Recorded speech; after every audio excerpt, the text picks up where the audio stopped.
ce fain miroasă. Acum este caldă, o să mâncăm și asta este meniul nostru de azi. Ați văzut, este o mâncărică simplă, foarte rapidă, așa că încercați și voi că nu o să vă pare rău. Dacă v-am spus, eu n-am avut cârnați, dar dacă voi cumva aveți acasă, încercați-o cu cârnați de casă, că este un vis, vă spun. Ceva rapid și bun. Și nu vreau să mă laud, da, sincer, așa murături, nu mâncați în fiecare zi. Deci așa de bun o ieșit, atâta e de crocant, conopida, zici că e...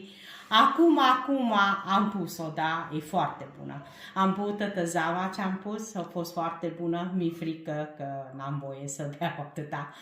Da, e ceva de vis. Așa că, dragii mei, vă invităm la masă să veniți să mâncați cu noi. Tătă casa